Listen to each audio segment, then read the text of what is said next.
Gente, eu quero chamar a atenção dos irmãos hoje sobre algumas exortações que o apóstolo Paulo faz acerca da unidade da igreja, e quanto isso é importante para nós. 1 Coríntios capítulo 1, dos versos 10 a 17, nos diz o seguinte, o texto sagrado das Escrituras. Irmãos, pelo nome de nosso Senhor Jesus Cristo, peço-lhes que todos estejam de acordo naquilo que falam e que não haja divisões entre vocês. Pelo contrário, que vocês sejam unidos no mesmo modo de pensar e num mesmo propósito. Pois, meus irmãos, fui informado a respeito de vocês por alguns membros da casa de Cloé de que há brigas entre vocês. Refiro-me ao fato de cada um de vocês dizer: eu sou de Paulo, eu sou de Apolo, eu sou de Cefas, eu sou de Cristo. Será que Cristo está dividido? Será que Paulo foi crucificado por vocês? Ou será que vocês foram batizados em nome de Paulo?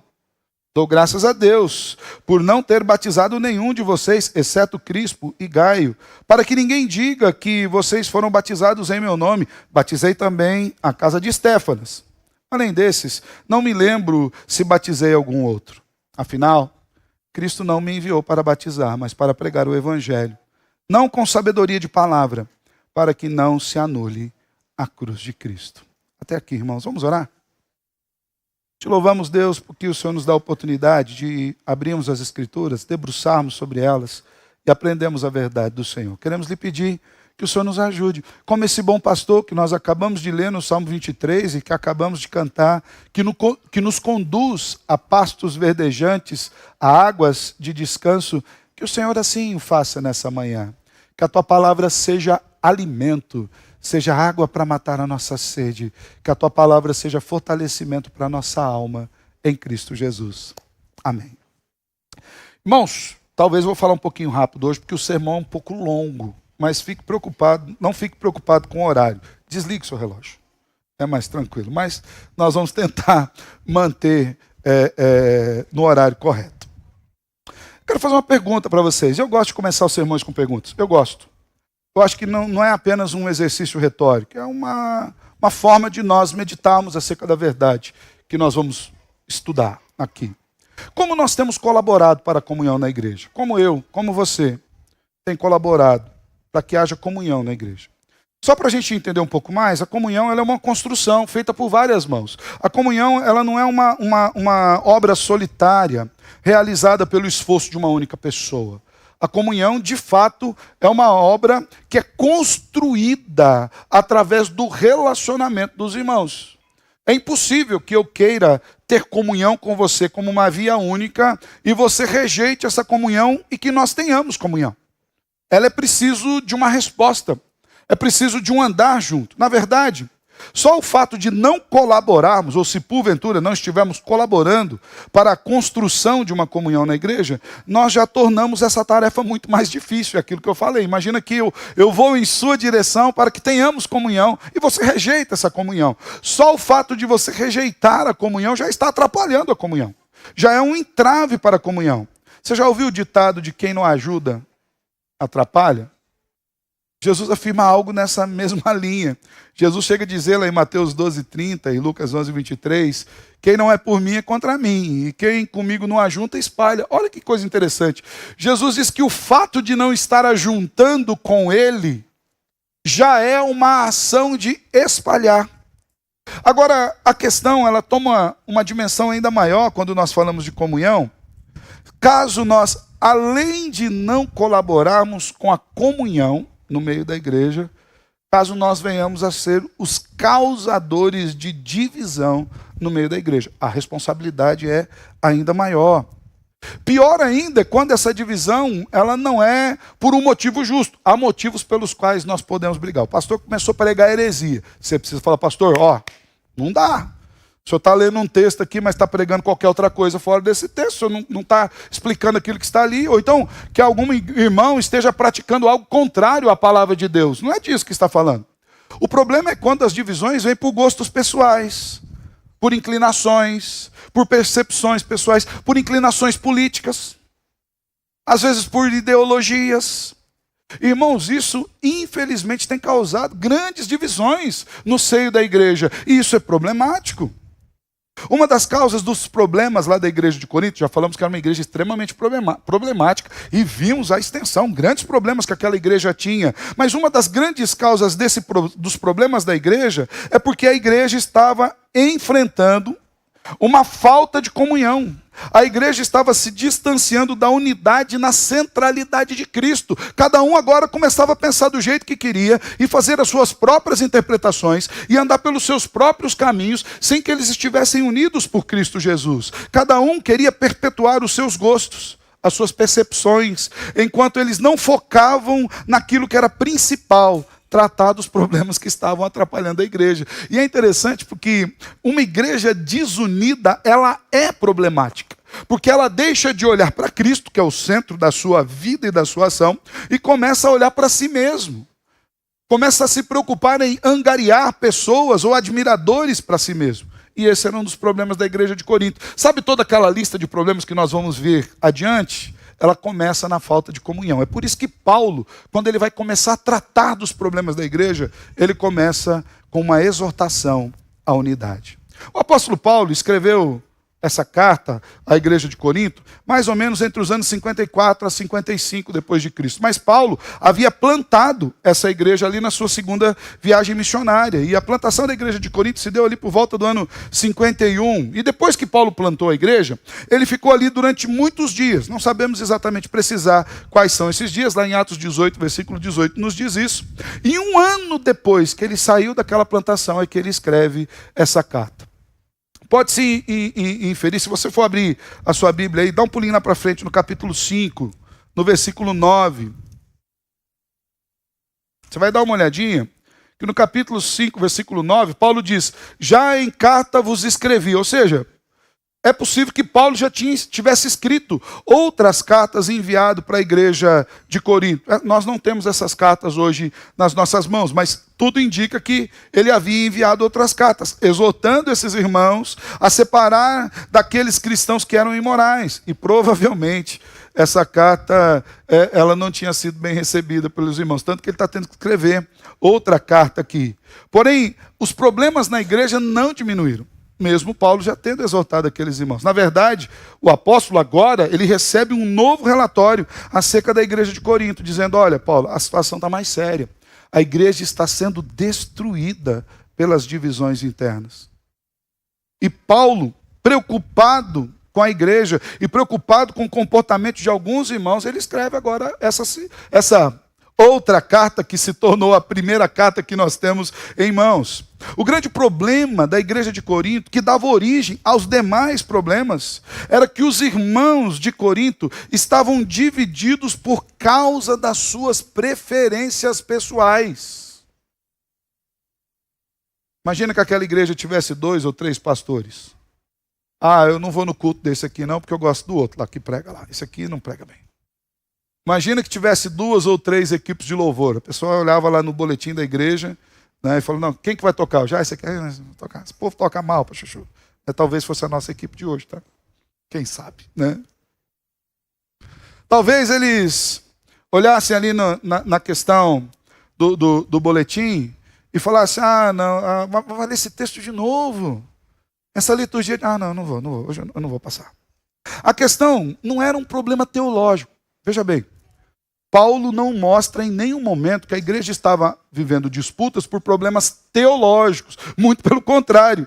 Os irmãos haviam se unido nos problemas teológicos. Eles eram os problemas. Naquilo que eles deveriam combater, eles haviam comungado.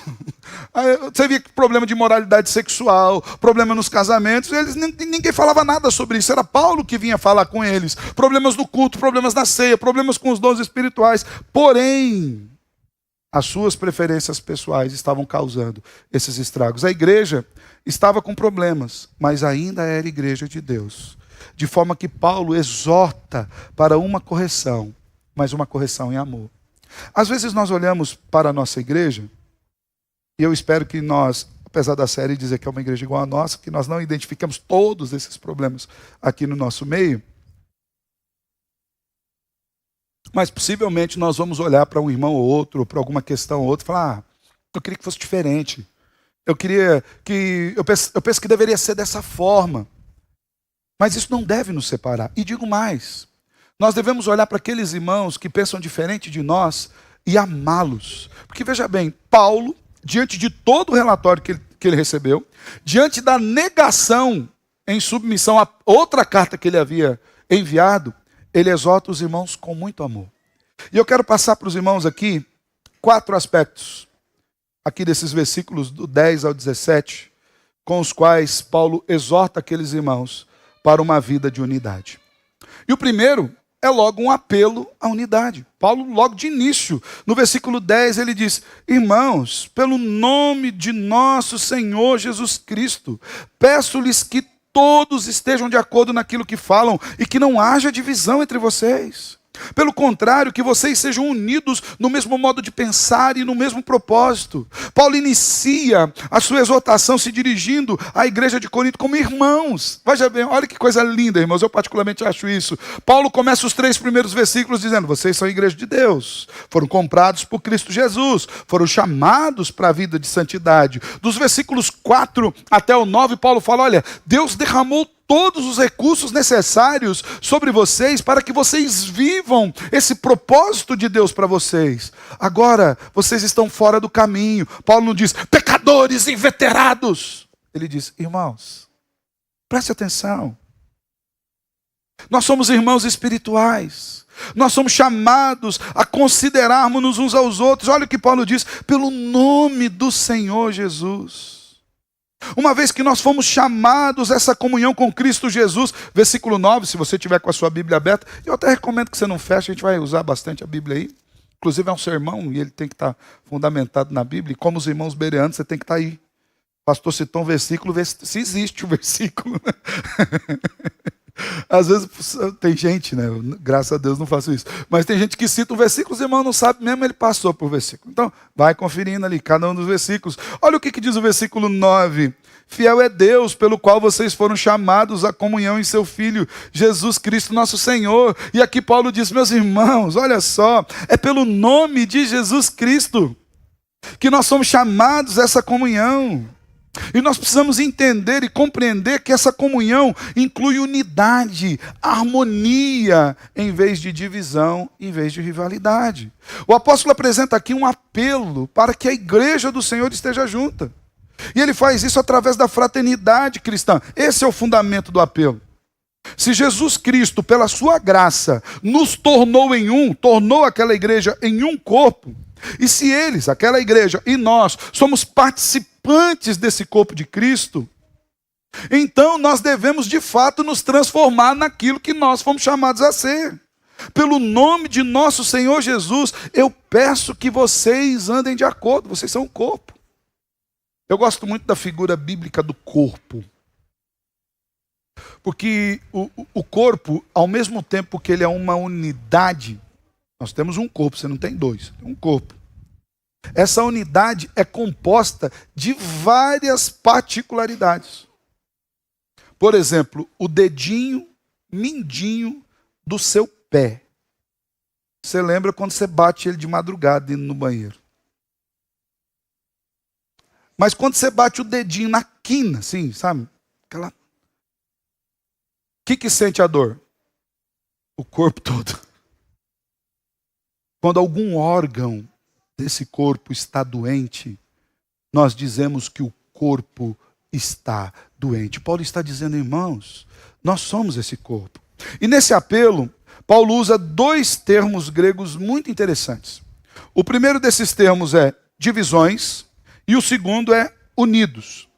O primeiro termo, divisões, que está ali no versículo 10, Paulo diz, olha, eu peço que vocês falem a mesma coisa e que não haja divisões no meio de vocês. O termo original para divisões aqui é um termo grego que significa dissensão, rasgos. A ideia é como rasgos em um vestido, rasgos em uma roupa. Aquele rasgo que transparece aquilo que era para esconder. sabe? É como se estivesse expondo as nossas vergonhas, aquilo que nós queremos proteger. Imagina que você, no caso das mulheres em específico, saem com o vestido e descobre que ele está rasgado em uma parte que você não gostaria que ele estivesse rasgado. Aquilo te causa o quê? Vergonha, constrangimento. Ou quando nós éramos mais novos, né? Hoje a gente não usa mais a tal das calças de tergal. Se você sabe o que é isso, significa que a sua idade já está assim, bastante longa, né? Mas aquelas calças que às vezes você ia fazer educação física com aquela calça de tergal e ela fazia o quê? Rasgava. Quando você estava com agasalho, você tirava, amarrava assim. Por quê? Aquele rasgo, ele expõe algo que não deveria expor. Paulo está dizendo que as divisões são como um rasgo no vestido. As divisões em partidos, em gostos pessoais, baseadas não em doutrinas, mas em personalidade, elas expõem a igreja, elas expõem a vergonha da igreja. Então Paulo diz, olha, meus irmãos, não haja divisão entre vocês, não haja uma exposição das vergonhas, das fraquezas, dos pecados de vocês. E é interessante que nesse mesmo versículo, ele usa um outro termo grego muito importante para falar da união. Que olha ali, a resposta para a divisão é o quê? Pelo contrário, vocês sejam unidos. E sabe o que significa unidos no termo grego aqui original? Conserto de um pano rasgado. Paulo diz, olha, então que essas brigas de vocês não expunham os pecados de vocês, não venham expor os pecados de vocês antes, que a união seja a costura que cobre a vergonha. Essa tradução desse verbo, irmãos, ela denota restauração. Restauração de algo que precisa voltar à sua condição correta. Ela é empregada com referência, por exemplo, a costurar redes, lá em Mateus 4, 21. Quando os discípulos estavam costurando as redes que estavam rasgadas, é esse mesmo termo grego de fazer com que se torne útil aquilo que havia sido rasgado. Um remendo em uma veste que estava perdida. Então a união da igreja, quando Paulo faz esse apelo, ele está dizendo, meus irmãos, olha só, se vocês ficarem brigando, o mundo vai ver que essa igreja é complicada. Ele vai ver os pecados de vocês. Mas quando vocês se unem, é como se vocês tampassem, costurassem, cosessem as rachaduras, né? Isso é muito bonito, irmãos. Nesse sentido, as expressões estar de acordo naquilo que falam e serem unidos no mesmo modo de pensar, no mesmo propósito, são de fato um apelo à unidade. Um apelo a nós taparmos brechas, um apelo a nós não expormos as vergonhas, ou não expormos a igreja à vergonha. E aqui não significa uniformidade, mas unidade. Paulo não está dizendo que Deus vai anular os nossos gostos pessoais, nem vai anular as nossas percepções. Muito pelo contrário. Paulo nos diz que nós vamos aprender a viver nas nossas individualidades, sem que isso incorra em um problema para o corpo de Cristo. Sem que as nossas diferenças pessoais, nossos gostos, nossas percepções sirvam de ferramenta para dividir a igreja. Paulo fala, meus irmãos, em nome do Senhor Jesus, não exponham a vergonha do pecado pelas brigas, pelas divisões, mas protejam-se. Costurem as brechas. Quando as divisões surgem no meio da igreja, meus irmãos, o testemunho do evangelho sofre. O testemunho do evangelho sofre. As pessoas percebem que aquela igreja está dividida. As pessoas percebem o pecado de uma maneira mais aviltante. Não que não haja pecados. Muito pelo contrário. A igreja é uma comunidade de pecadores. Mas quando esses pecadores entendem a profundidade do amor de Deus e se embebedam desse amor, estão inseridas nesse amor, a Bíblia diz que o amor faz o que com os pecados? Cobre multidão de pecados. Não significa que o amor varre o pecado para debaixo do tapete. Mas o amor vai nos ensinar a tratar esses pecados para que a igreja continue crescendo em unidade, sem que o nome de Cristo seja envergonhado. A unidade é uma forma de testemunhar a nossa submissão ao senhorio de Cristo. Sabe por que aqueles irmãos estavam desunidos? Porque eles ainda não se submetiam ao Salvador Jesus. Então, a primeira exortação que Paulo apresenta aqui é esse apelo à unidade. Meus irmãos, nós precisamos ser um. Nós precisamos falar a mesma coisa. A segunda exortação que o apóstolo Paulo apresenta, ela é um pouco mais dura. Ela é uma repreensão contra a divisão. Então ele começa fazendo o apelo. Vamos estar juntos. Mas ele repreende com respeito à divisão. A partir dos versos 11, ou melhor, versos 11 e 12, Paulo diz o seguinte: pois, meus irmãos, eu fui informado a respeito de vocês por alguns membros da casa de Cloé, de que há brigas entre vocês. Refiro-me ao fato de cada um de vocês dizer: eu sou de Paulo, eu sou de Apolo, eu sou de Cefas, eu sou de Cristo. Veja bem, Paulo foi informado por alguns membros da casa de Cloé que havia brigas no meio da igreja. Quem é essa Cloé, né? Pouco se sabe sobre essa irmã querida, Cloé. Alguns comentaristas dizem que há a possibilidade que ela fosse uma comerciante que morava em Éfeso. Lembra que Paulo estava em Éfeso. E que ela, por ser uma comerciante, ela colocava ali seus prepostos, seus funcionários, para andar por toda a região. E talvez alguns funcionários chegaram em Corinto, ela provavelmente fosse uma mulher cristã, e ela devesse ter direcionado aqueles irmãos: ó, visite lá a igreja de Corinto. E esses irmãos foram lá em Corinto e voltaram para ela e falaram: olha, nós fomos visitar a igreja lá, e o negócio foi tenso. Olha, você mandou a gente visitar lá, mas você arrumou uma cilada para nós. Nós chegamos lá, falamos: ó, pessoal, eu sou aqui, Paulo lá está em Éfeso, a irmã Cloé mandou receber. Paulo? Eu sou de Apolo. Eu sou de Cefas, sou de Cristo. Não, mas eu também sou de Paulo. Eu voltei escandalizado. Pode ser que a Cloé fosse uma irmã que tivesse essa questão de comércio, né? Regularmente, algumas pessoas diziam que ela pudesse ser uma irmã influente que morava em Corinto, lá da igreja de Corinto, membro da igreja de Corinto, que, preocupada com a situação, mandou uma carta para Paulo, informando: Paulo, olha, a outra carta que você mandou, o povo não recebeu e a situação só piorou. Então aqui a coisa está feia, Paulo. Vou mandar um relatório para você, para que você veja. Independente de quem seja essa irmã querida, a Cloé, você percebe que há uma preocupação, tanto dela com a igreja, quanto de Paulo, inclusive de dizer: irmãos, o que eu estou falando com vocês tem um fundamento. Eu não estou tentando adivinhar, eu não estou fazendo acusações infundadas. Eu fui informado. Eu estou tratando de uma realidade que há na igreja. Isso, inclusive, rebateria a ideia de alguns de tentarem se defender. Ah, não, mas não é bem assim, Paulo. Paulo, não, eu fui informado. Eu tenho notícias acerca disso. E veja qual era a causa das divisões. Não era... Paulo não disse que os irmãos estavam se estapeando. Ele não fala assim: ó, eu fui informado a respeito de vocês, lá pela irmã Cloé, que havia briga entre vocês na porta. Lá tinha um diácono se atracando com outro irmão, o outro estava riscando o carro no pátio. Não é isso que ele fala. Olha, deixa eu explicar para vocês o que é briga. Isso é interessante porque talvez aqueles irmãos não imaginassem que as suas atitudes eram consideradas como divisivas ou como brigas em si. Por isso que Paulo explica: olha, eu fui informado que há brigas entre vocês, mas eu me refiro ao fato de cada um de vocês dizer: eu sou de Paulo, eu sou de Apolo, eu sou de Cefas, eu sou de Cristo. Talvez isso tenha chocado a igreja, irmãos. Muito provavelmente tenha chocado a igreja. Se Paulo estivesse dizendo: olha, eu estou escrevendo para vocês porque tem brigas, e não especificasse, talvez aqueles irmãos falem: nem vamos tratar nada, ninguém saiu no tapa aqui, ninguém brigou ninguém xingou a mãe de ninguém, está tudo tranquilo. Nós não temos briga. Paulo não está falando conosco, mas Paulo deixa bem claro: sabe qual que é a briga de vocês?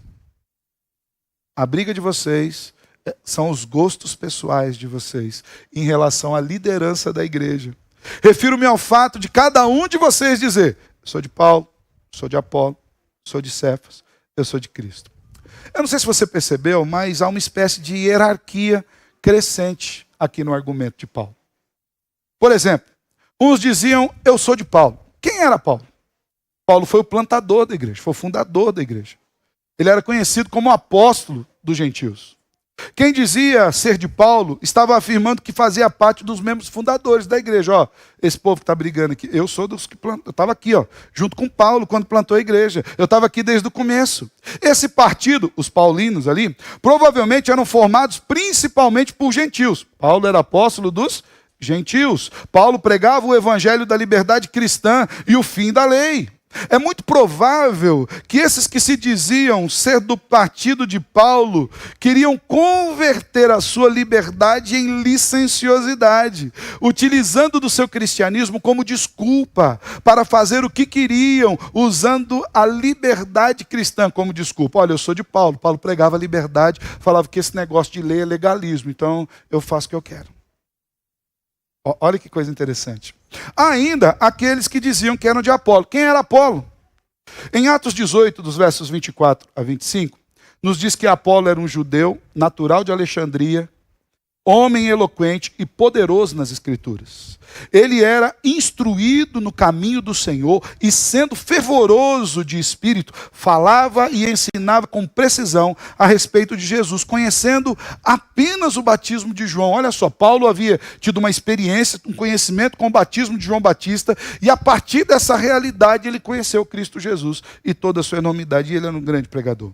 Quem dizia ser de Apolo estava afirmando que fazia parte dos membros mais inteligentes, mais intelectuais. Olha, vocês dizem que são de Paulo, estão na liberdade, mas eu sou de Apolo. Aquele que fala na linguagem mais filosófica, aquele que tem uma linguagem mais rebuscada, e provavelmente Apolo era um pregador melhor do que Paulo, não em conteúdo, mas em eloquência, em retórica. Aqueles que se diziam de Apolo eram aqueles que diziam: nós somos intelectuais, nós sabemos o que fazer com o cristianismo. Na verdade, nós medimos o cristianismo pela sabedoria do mundo. E é muito provável que aconteça isso, porque você vai ver Paulo exortando os irmãos a não seguirem a sabedoria do mundo. Talvez eles se encantassem com o discurso de Apolo, um discurso mais carregado de filosofia, para, na verdade, considerar os irmãos que não tinham tanto conhecimento teológico como irmãos mais fracos, irmãos diminutos ou menos importantes. Há também aqueles que diziam que era de Cefas. Cefas é o nome aramaico do apóstolo Pedro, irmãos. Então, quem dizia eu sou de Cefas, estava dizendo o quê? Eu sou de Pedro. E quem era Pedro? Meus irmãos, Pedro era um dos pilares da igreja. Amigo pessoal de Jesus. O autor da declaração mais importante de todo o Novo Testamento. Lá em Mateus 16, verso 16, quando Pedro diz: tu és o Cristo, o Filho do Deus vivo. Saiu da boca de Pedro. Embora tenha sido o Espírito que revelou a Pedro, Jesus fala: ó, não foi carne nem sangue, não foi você que sabichão chegou nessa conclusão. Foi o Espírito de Deus quem revelou a você. Mas Pedro era um dos pilares da igreja. Pedro era o pregador de Pentecostes. Ele pregou, 3.000 converteram. Pedro era um apóstolo com pedigree, por assim dizer. Quem dizia ser de Pedro estava afirmando que seus fundamentos eram mais profundos, pois Pedro andou por 3 anos com o Salvador Jesus. Paulo converteu no meio do caminho, da estrada. Jesus apareceu para ele, uns dizem que ele caiu do cavalo, outros dizem que ele já estava no chão, não importa. Mas fato que Paulo não aprendeu com Jesus, não. Depois da conversão ele foi aprender, estudando acerca de Jesus. Pedro não, Pedro andou 3 anos com o mestre. Ele aprendeu direto de Jesus. Esses que se diziam de Pedro, eles duvidavam das credenciais do apóstolo Paulo. Na verdade, eles estavam dizendo assim: esse Paulo vem querer exortar a gente aqui, fica na sua, Paulo. Nós só ouvimos Pedro. Eu lembro, começo do ministério, irmãos. Jovem ainda, tinha 25 anos. Por aí, 25 anos. Outra igreja. Nós fazemos as visitas, né? A igreja era menor, o contexto era menor, 25 anos atrás, toda aquela questão, cidade menor. E quando nós fomos visitar, todas as pessoas da igreja chegaram para nós e falaram assim: ó, toma cuidado com tal irmã lá, você vai visitar a irmã lá, ela é meio perigosa. Né? Eu falei: ai, Jesus. Né? Marcamos a visita com a irmã. Irmã, podemos marcar a visita? Pode sim, pastor, eu vou ver o dia e te ligo e te aviso. Me ligou, na época não tinha esses, né? Ligou: pastor, você venha na minha casa tal dia, tal hora, eu vou estar te esperando. Chegamos, encostamos o carro. Eu lembro que a casa da irmã era bem alta. O terreno não era um bom terreno, mas a casa da irmã dava a diferença de lá para o asfalto, dava uns 5, 6 metros, era muito alto. Né? Estacionamos o carro, batemos palma, aí veio uma funcionária nos receber para nós subirmos. Subimos aquela escadaria até chegar na varanda. Eu lembro que era uma casa de madeira azul muito bonita, mas muito bonita. Sabe aqueles casarões antigos de madeira? Aí chegamos na área, daí aquela funcionária falou, sente-se aqui na sala que a irmã já vem. Ficamos eu e a Patrícia sentados na sala, né? Você ouviu os mosquitos voando, um olhando para o outro assim, né? E a irmã não vinha, aquela tensão. Até que a irmã chegou na sala, falou, boa tarde, pastor, boa tarde, Patrícia. Pastor, eu vou logo te dizendo uma coisa. Eu falei, fala, irmã. Eu sou submissa somente a Deus. Quero que o senhor saiba disso. Pela graça, bondade, misericórdia do Senhor Jesus, naquele momento o Senhor me direcionou de uma maneira que eu não esperava. Falei, irmã, louvado seja Deus por isso. Olha, fiquei tranquilo agora.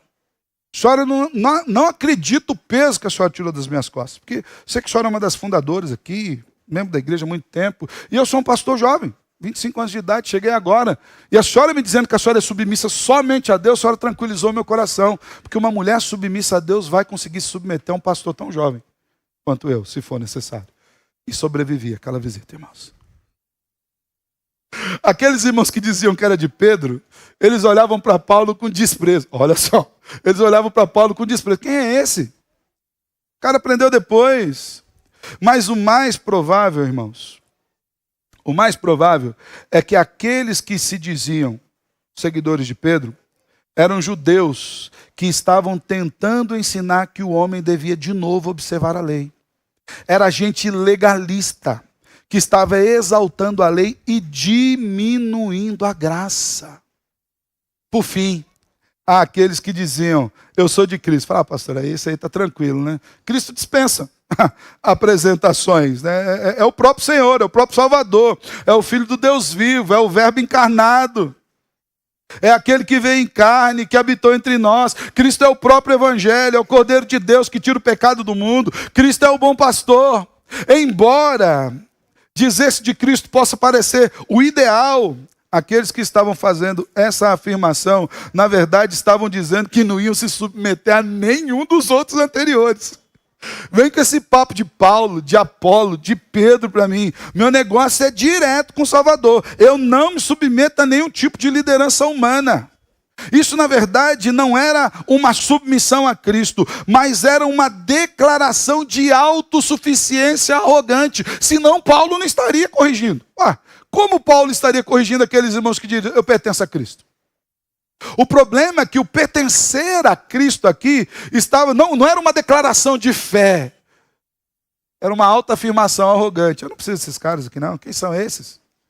De onde eles vieram? Quem são? De onde comem? O que vivem? De onde vivem?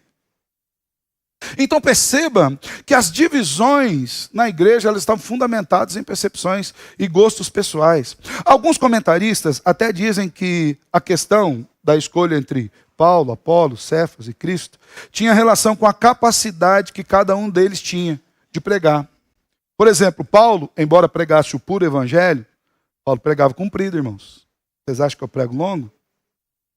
Atos 20, de 9 a 12, Paulo estava pregando. O menino Eutico estava lá no terceiro andar do templo, dormiu na pregação, caiu, morreu. Paulo foi lá, orou pelo menino, falou, o menino morreu não, está vivo. Ufa, sossegou. E Paulo voltou a pregar até amanhecer. É provável que alguns não se identificavam muito com esse estilo de sermão longo, né? Já Apolo era um judeu advindo da escola de Alexandria, com uma grande carga de conhecimento filosófico. Ele era um exímio pregador. Ele era eloquente, com um grande conhecimento bíblico. Lá em Atos 18, nós já lemos isso, 24 e 25, fala sobre isso. E esse era um grupo que preferia um estilo mais polido, mais retórico, um estilo mais talentoso. Olha, esse pregador aqui fala mais a minha língua. Pedro, então, aqueles que preferiam Pedro, baseado nesses comentaristas que falam que pode ser no estilo da pregação, Pedro era o pregador de Pentecostes, irmãos. Pregou um sermão duro, feito uma pedra, e 3.000 converteram. Qual que era o sermão de Paulo? Eu estou pregando Jesus que vocês mataram. 3.000. Pedro era conhecido, era poderoso. Embora ele tivesse uma linguagem simples, Pedro era usado poderosamente pelo Espírito Santo. Cristo dispensa apresentações, é o próprio Evangelho. A grande questão é que nunca houve uma competição entre Paulo, Apolo, Pedro e Cristo. Antes, os três primeiros, Paulo, Apolo e Pedro eram cooperadores de Cristo na obra. A competição não estava entre eles. A competição estava entre aqueles que diziam seguir a cada um deles. Veja o que Paulo nos diz no capítulo 3, versos 4 a 7. Se você tiver com a sua Bíblia aberta, você pode conferir. Eu falei que a gente ia usar bastante. Capítulo 3, versos 4 a 7. Olha o que Paulo diz. Quando alguém diz, eu sou de Paulo, e outro diz, eu sou de Apolo, não é evidente que vocês andam segundo os padrões humanos? Quem é Apolo? E quem é Paulo? São servos por meio de quem vocês creram, e isto conforme o Senhor concedeu a cada um. Eu plantei, Apolo regou, mas o crescimento veio de Deus, de modo que nem o que planta é alguma coisa, nem o que rega, mas Deus que dá o crescimento. Paulo continua falando sobre essa exortação da unidade. Lá no capítulo 3, veja bem, quem é cada uma dessas pessoas? O que estava causando divisão no meio daquela igreja não era algum tipo de diferença ou discrepância entre o ministério de cada um desses irmãos, ou entre a verdade que eles pregavam, ou entre a teologia que eles compactuavam. Não havia um problema no sermão ou na vida de Paulo, de Apolo ou de Pedro, mas o problema estava no coração faccioso e orgulhoso, ensimesmado, vaidoso daqueles irmãos que insistiam em ser partidários de um em detrimento do outro. Na verdade, o que eles queriam era perpetuar os seus pecados. Os de Paulo diziam, não, nós somos livres para fazer o que a gente quer, afinal nós estamos debaixo da graça. Já ouviu esse papo aí? Fique esperto. Os de Apolo eram daquele assim, não, o importante é uma mensagem mais elevada, que mexa com o coração, com as emoções. Já ouviu alguém dizer que você é o centro de Deus? Fique esperto. Aqueles de Pedro eram aqueles que falavam assim, não, isso aqui não pode, igreja, não, olha a roupa, olha o tamanho, olha isso, olha aquilo, não pode, não pode, não, tem que ser do meu jeito, que Deus é do meu jeito. Já viu alguém assim? E os que se diziam de Cristo, falaram, liderança. Os que se diziam de Cristo hoje talvez fizessem parte do partido dos desigrejados. Tem um programa na internet muito bom, agora esqueci o nome da rádio, mas é diário, eles têm, o pastor apresentador é pastor César Cavalcante, muito bom, um homem inteligente, homem de Deus, temente a Deus. E ele faz ali, promove alguns debates lá. E num desses debates aí, estava lá um famoso lá, e ele falou, eu não tenho igreja, não preciso de igreja, não preciso de pastor, não preciso de líder, meu negócio é com Deus. Eu faço o que eu quero e pastor é homem, é humano, esquece esse cara aí. Meu negócio é com Jesus. Veja bem, a ideia era perpetuar pecados. Agora preste atenção comigo, meus irmãos. Vou fazer um exercício com vocês aqui. Exercício de português. Sabe? Encontre o sujeito, o verbo, o predicado. Já fizeram isso?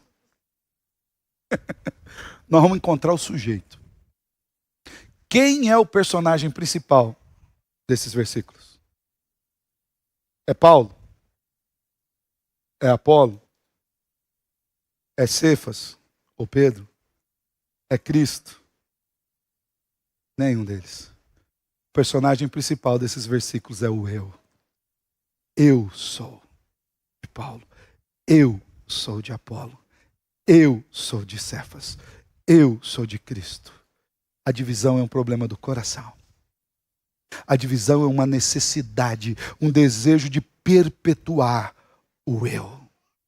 Quando eles exaltavam o líder que eles diziam seguir, na verdade eles estavam exaltando a si mesmos. É como se dissessem, eu sei escolher melhor do que você, eu tenho uma capacidade melhor de avaliação do que você, eu tenho uma perspectiva de submissão melhor do que a sua, você deveria seguir o que eu penso.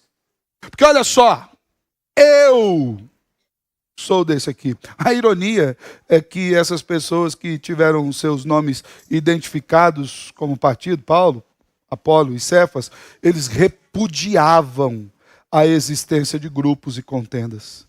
Para dizer de outra forma, ou numa perspectiva diferente, nenhum líder foi a Corinto a fim de estabelecer seu próprio partido. Nenhum deles chegou lá, bom gente, pastor Paulo estava aqui, plantou, mas eu sou o pastor Apolo agora. Assim, o pastor Paulo tem suas dificuldades, né, irmão? Vocês precisam entender.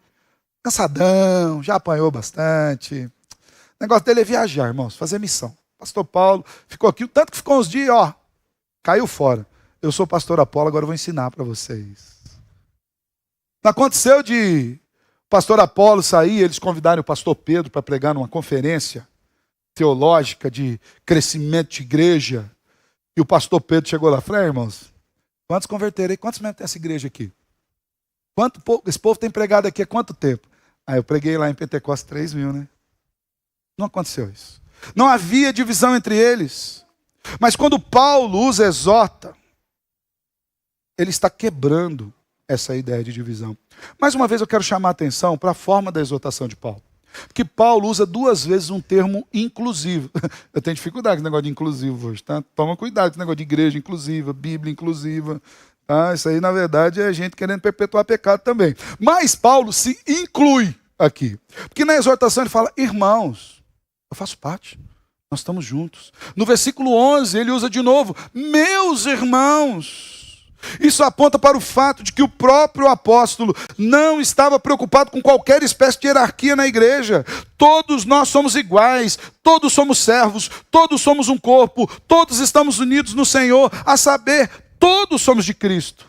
Quando as divisões surgem no meio da igreja, irmãos, elas escancaram que há pessoas que estão buscando servir a si mesmas nos lugares de servir a Cristo. Então veja bem, Paulo faz um apelo à unidade. Depois Paulo apresenta uma exortação dura com respeito à divisão. Terceiro, Paulo faz um chamado à razão. Vamos pensar? É o que Paulo está dizendo aqui. Versículo 13. Será que Cristo está dividido? Gente, é mais ou menos assim, presta atenção. Vamos meditar naquilo que vocês estão falando. Cristo está dividido? Será que Paulo foi crucificado por vocês? Ou será que vocês foram batizados em nome de Paulo? A pergunta do apóstolo é algo muito forte aqui, irmãos. Não é uma mera pergunta retórica, não. Paulo está exortando através da pergunta. Quando Paulo diz: será que está Cristo dividido? Ele está afirmando que quando os coríntios estavam causando divisões no meio da igreja, eles estavam dividindo o próprio corpo de Cristo, ou seja, eles estavam de alguma forma tentando dividir o Senhor. Será que agora Jesus é o Jesus de você, mas não é Jesus dele? Será que agora Cristo fala: não, isso aqui eu estou com ele, aquele lá, quem sabe, né? Meus irmãos, se a igreja é o corpo místico de Cristo aqui na terra, quando ela é dividida, divide-se o próprio Senhor e cabeça da igreja, a saber, Cristo. E Cristo não pode ser dividido. O que acontece é que uns vão estar com ele, os outros vão estar sem ele. Como a gente sabe disso? Pela submissão. Alguns comentaristas interpretam essa pergunta como uma espécie de afirmação indignada, no sentido seguinte: se vocês estão certos em suas divisões, então Cristo dividiu. Como se Paulo estivesse fazendo essa afirmação: olha, se isso que vocês estão vivendo aí está certo, talvez o errado seja Cristo. Ele se dividiu, ele se associou nos partidos de vocês. Outros comentaristas entendem essa questão no sentido de: então quer dizer que Cristo repartiu o senhorio dele sobre vocês com outras pessoas. Então quer dizer que agora Cristo tem um pedágio. É Cristo e Paulo, é Cristo e Cefas, é Cristo e Apolo, é Cristo e Cristo, porque esse Cristo que vocês falam que serve não é o mesmo Cristo que morreu na cruz. Então quer dizer que será Cristo agora, ele não é mais um pastor que pastoreia diretamente seu rebanho. Agora ele é um pastor que tem um rebanho e tem um gerente do rebanho. E essa não é a tarefa pastoral, viu, gente? Pastor não é gerente de igreja. Pastor é um servo igual aos irmãos que buscam o mesmo caminho. Tanto que Paulo se inclui na exortação. Meus irmãos, estamos juntos nessa. Isso indicaria que somente uma parte dela estava com Cristo. Outros comentaristas, por fim, interpretam no sentido de: Cristo foi dividido em pedaços, irmãos. Ele foi fracionado por conta das suas escolhas pessoais. Vocês acreditam mesmo nisso? Vocês acreditam que Jesus se dividiu? De qualquer forma, irmãos, isso demonstra uma profunda impossibilidade de eles, desunidos como estavam, estarem servindo juntos ao mesmo Cristo. Se nós somos um corpo de Cristo e estamos divididos por desejos e pensamentos pessoais, nós servimos a qualquer coisa, menos a Cristo. Olha o que está dito lá no capítulo 3, volta lá para o capítulo 3. dos versos 21 até o 23.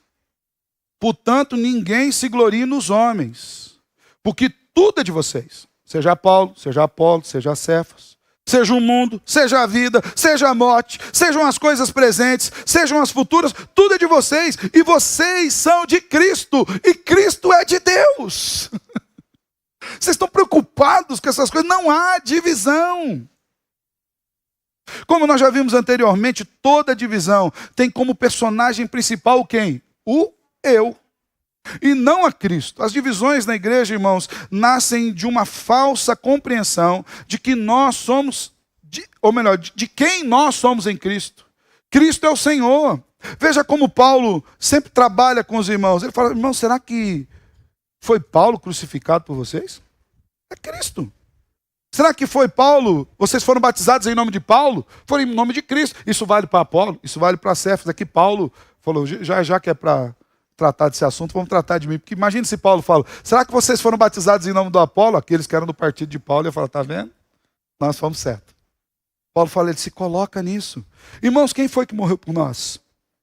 No nome de quem que nós fomos batizados? Essas perguntas podem parecer absurdas, mas elas chamam a atenção para o absurdo que estava acontecendo.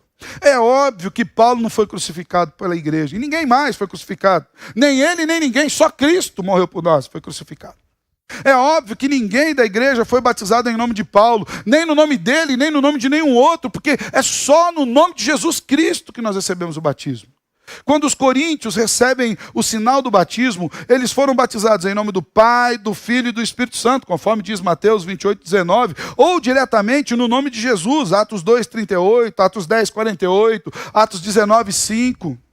O batismo cristão não aponta o batismo cristão ele aponta para o fato de alguém pertencer a Deus, ao Filho de Deus. O batismo significa que alguém se identifica completamente com a pessoa em cujo nome foi batizada. O batismo é uma construção de uma nova identidade. Agora nós somos de Cristo. Vocês foram batizados no meu nome? Fui eu que morri na cruz por vocês? Não! Vocês foram batizados em nome do Senhor Jesus. Então não tem partido. Todos vocês são de Jesus Cristo. Se a nossa identidade está em Cristo, quaisquer outros fatores, irmãos, presta atenção nisso. Se a nossa identidade está em Cristo, quaisquer outros fatores que possam ou tentem nos dividir, são uma espécie de ídolo. É uma adoração. Nós trocamos o senhorio de Cristo, colocamos Cristo de lado e passamos agora a nos submeter e a obedecer a um ídolo funcional, seja ele qual for, time de futebol. Eu louvo a Deus que aqui na nossa igreja a gente brinca muito com isso, mas não há divisões. Ontem até Eloá estava torcendo para o Palmeiras, a tristeza do pai São Paulino. Não ensina no caminho certo, vai para qualquer caminho. Brincadeira, irmãos.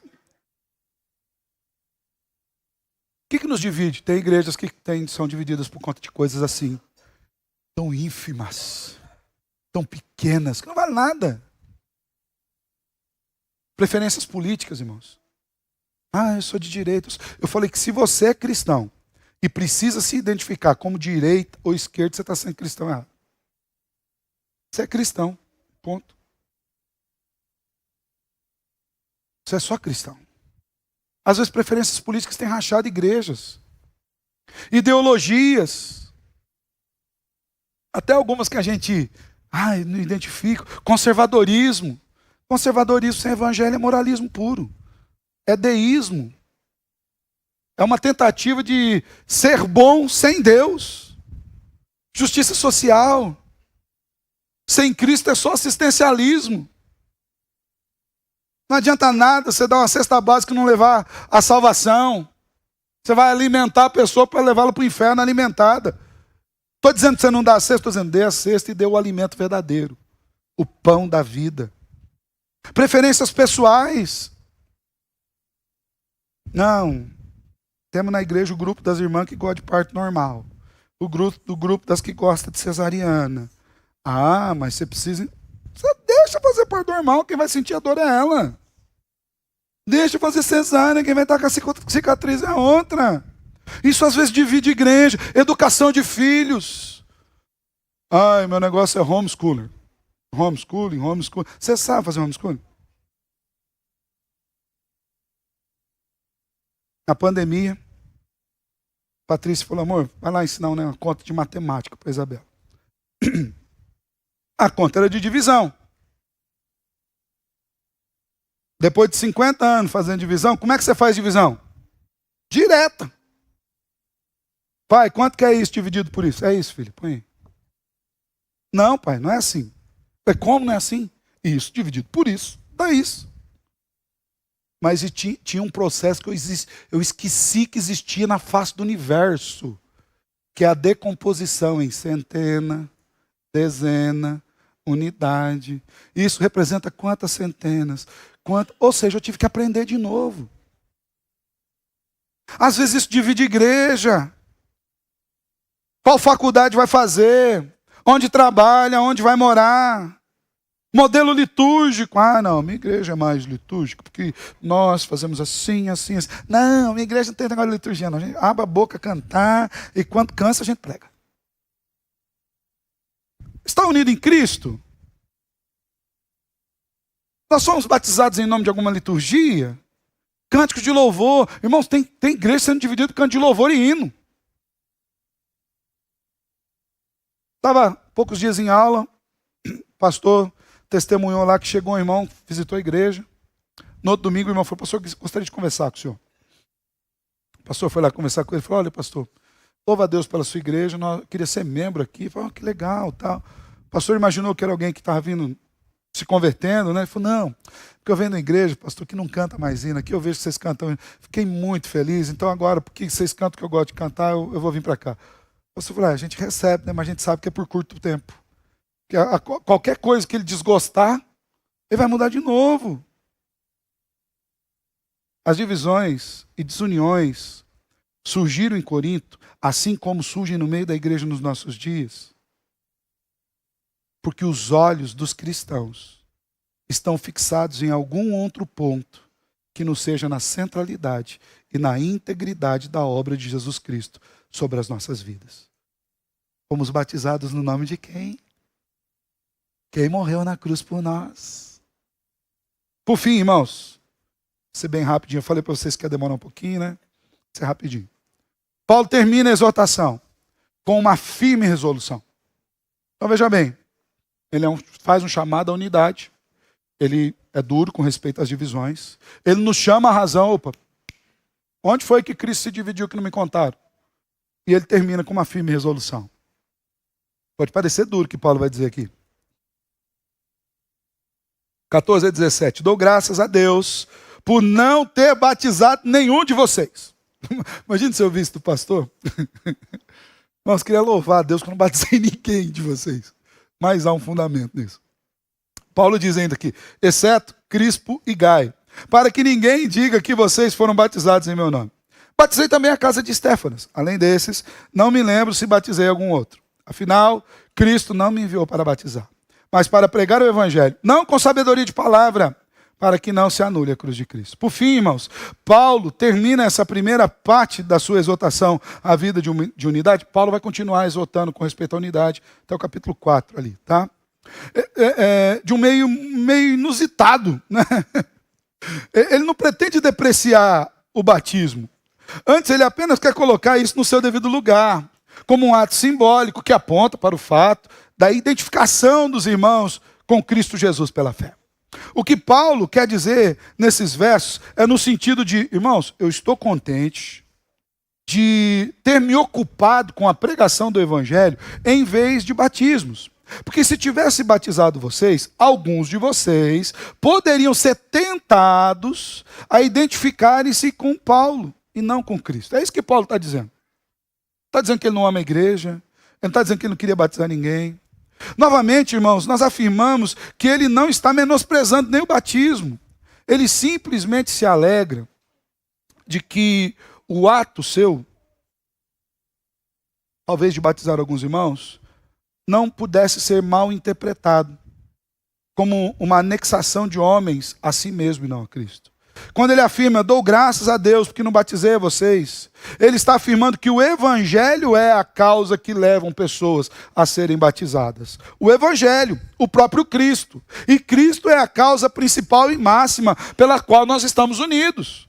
Não era o batismo em si ou o líder que batizava em si. Paulo está apontando, olha, vocês só foram batizados por causa de Cristo, independente dos irmãos ali de Crispo, Gaio e também de Estéfanas. Todos foram batizados por causa de Cristo. Com isso, Paulo também mostra que não estava preocupado com uma espécie de resultadismo, ou de autopromoção, ou de pragmatismo religioso, ou ainda de uma propaganda do seu ministério pessoal. Vocês estão brigando por Paulo, Apolo, Cefas. Eu não estou preocupado com isso. Se Paulo tivesse preocupado com isso, eu já vi, irmãos, eu já vi. Tá? Já vi.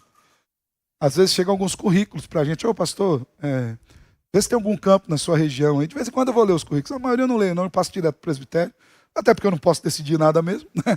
Mas alguns eu vou ler. E eu li alguns, irmãos. Currículo do pastor. Batizei, converti tantas pessoas. É o Espírito Santo. Santo de igreja. Imagina. Eu converti tantas pessoas. Batizei tantas no meu ministério. Irmãos, desde quando isso é currículo? Onde foi que a gente perdeu o bonde da história? Paulo está dizendo isso, irmãos. Vocês foram batizados por causa de Cristo. Eu não estou preocupado com o resultado. Se Paulo tivesse preocupado com aquela briguinha, ele falou, tá vendo? Ó, esses daqui os mais importantes eu batizei. Os outros eu não quero saber não. Não é isso que Paulo está dizendo.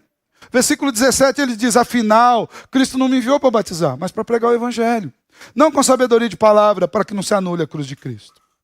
O principal negócio de Paulo, o principal negócio que Paulo fazia entre aqueles irmãos era pregar o evangelho, era pregar a cruz, era pregar Cristo crucificado. Por isso ele não usava de sabedoria de palavra. Várias vezes Paulo diz, olha, eu não estou buscando bajulação, não uso linguagem de bajulação, não estou preocupado de sabedoria de palavra. É por isso que o moleque caiu, morreu, ressuscitou e voltou a pregar até amanhecer. Ele não estava preocupado com essas coisas. Paulo estava focado na cruz de Cristo. A solução para a divisão da igreja, irmãos, é focar no evangelho de Cristo. Quer ser uma igreja unida? Nós queremos ser essa igreja unida. Em vez de focarmos nas nossas questões pessoais, nos nossos gostos pessoais, em questões periféricas, ainda que talvez essas questões possam ser grandes, foquemos em Cristo. Foquemos em Cristo. Meus irmãos, nós somos chamados à unidade. O próprio Jesus orou por isso, para que nós sejamos um, diz Jesus, João 17, 21. A unidade é uma das marcas de uma igreja fiel, que ama a Cristo e tem a sua identidade formada na pessoa de Cristo.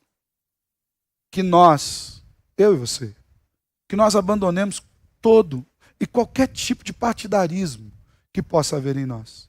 Todo e qualquer tipo de gosto pessoal que possa nos dividir ou nos afastar da comunhão de Cristo. Lembre dessas 4 verdades. Nós fomos chamados à unidade do Senhor. Em Jesus e somente em Jesus, nós fomos unidos em um só corpo, num só espírito, por meio de um só batismo. A divisão no seio da igreja é um contra-testemunho do senhorio de Cristo sobre nós. Qualquer coisa que ocupe o nosso coração a ponto de levar-nos a dissensões, a discussões, a rupturas, a afastamento entre uns e outros, qualquer rasgo que exponha a vergonha do nosso pecado, é um ídolo que está competindo com Cristo no nosso coração. E nós somos chamados a abandonar os ídolos. Cristo não está dividido. Ele não tem partidos. Ele não gosta mais de mim do que de você. E não gosta mais de você do que de mim. Ele não tem lá um RH para ver o nosso currículo. Na verdade, nós temos um currículo diante dele. Características: pecador. Inclinação: pecado. Que gosta de fazer: pecar. Pontos fortes: foi perdoado, salvo, lavado, redimido pelo sangue do Cordeiro. Não tem partidos em Cristo. Cristo não valida, põe isso na sua cabeça. Cristo não valida qualquer tipo de ruptura do seu corpo. Qualquer tipo de ruptura da igreja. Por conta de gostos, ideologias, preferências teológicas ou denominacionais.